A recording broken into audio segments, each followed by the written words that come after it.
বিএনপির কর্মী সমাবেশে অতিথি হয়ে যোগ দিয়েছিলেন আওয়ামী লীগের দুই নেতা, যারা বৈষম্য বিরোধী ছাত্র আন্দোলনে শহীদ হওয়া হৃদয় হোসেন শিহাব ও নাইমুর রহমান হত্যা মামলার অন্যতম আসামি। বিএনপির সমাবেশে যোগ দেওয়ার পর অনেকে আবার দাঁড়িয়ে তাদের সম্মান জানান। এরপর একই মঞ্চে একান্তে কথা বলেন তারা। জানা গেছে, মাদারীপুর জেলার শিবচরে বিএনপি নেতা কামাল জামান নুরুদ্দিন মোল্লার একটি সুধী সমাবেশ ও মতবিনিময় সভায় একাধিক ছাত্র হত্যা মামলার অন্যতম আসামি আওয়ামী লীগের নেতা ও স্বেচ্ছাসেবক লীগ নেতা উপস্থিত ছিলেন। এমন একটি ভিডিও ছড়িয়ে পড়ে সামাজিক যোগাযোগ মাধ্যম ফেসবুকে। স্যান্ডেলিনা সো, রূপচর্চায় আভিজাত্য।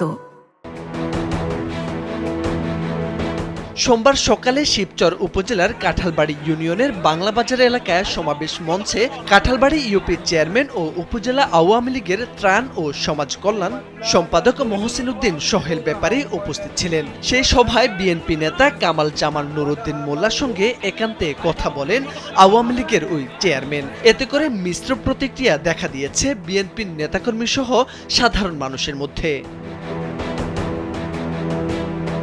জানা গেছে, সভায় বিএনপি নেতা কামাল জামান নুরুদ্দিন মোল্লা প্রধান অতিথি হিসেবে উপস্থিত ছিলেন। তাকে স্বাগত জানাতে বিএনপির স্থানীয় নেতাকর্মীদের সঙ্গে আওয়ামী লীগের নেতা মহসিন উদ্দিন সোহেল ব্যাপারী দাঁড়িয়ে থাকতে দেখা গেছে।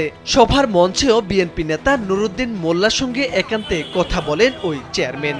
এছাড়াও একই অনুষ্ঠানে ইউনিয়ন স্বেচ্ছাসেবক লীগের সভাপতি সজীব হাওলাদার ফুল দিয়ে বিএনপিতে যোগদান করেছেন বলে খবর পাওয়া গেছে। এদিকে বৈষম্য বিরোধী ছাত্র আন্দোলনে নিহত শিবচর উপজেলার সন্ন্যাসীরচর এলাকার হৃদয় হোসেন শিহাব হত্যা মামলার এজাহারভুক্ত 18 নম্বর ও শিবচরের ভান্ডারীকান্দি ইউপির নাইমুর রহমান হত্যা মামলার 37 নম্বর আসামি কাঁঠালবাড়ি ইউপির চেয়ারম্যান মহসিন উদ্দিন সোহেল ব্যাপারী। অন্যদিকে হৃদয় হোসেন শিহাব হত্যা মামলার এজাহারভুক্ত 74 নম্বর আসামি সজীব হাওলাদার।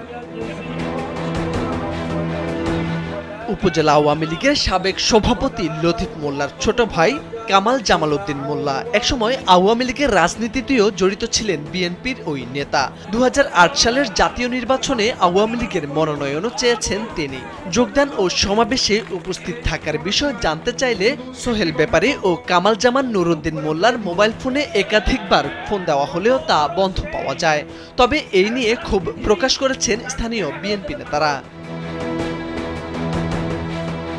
শিবচর উপজেলা বিএনপির ভারপ্রাপ্ত সভাপতি ইয়াজেম হোসেন রোমান জানান, আসামিদের সঙ্গে বিএনপির নামধারী আওয়ামী লীগের প্রেতাত্মারা অপতৎপরতার মাধ্যমে আওয়ামী লীগকে প্রতিষ্ঠা করতে চাচ্ছে।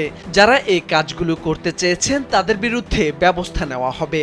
এটা তো একবারে সবাই তো জানে, এটা দিবালোকের মতন সত্য যে ওই লোক আসলে আওয়ামী লীগকে পুনর্বাসন করার জন্য নামছে মাঠে, তাই না? ঊর্ধ্বতন আমাদের কেন্দ্রীয় কমিটিতে আমরা এটা জানাবো যে এখানে যে আওয়ামী লীগের কেন্দ্রীয় নির্দেশ মানা থাকার পরও মানে কোন আওয়ামী লীগকে দলে যোগদান না করার জন্য কেন্দ্রীয় একটা নির্দেশনা আছে, সেই নির্দেশনা উপেক্ষা করে এই ধরনের ন্যাক্কারজনক কাজগুলি যারা করতেছে তাদের বিরুদ্ধে আমরা পদক্ষেপ নেওয়ার জন্য আমরা কেন্দ্রকে জানাবো।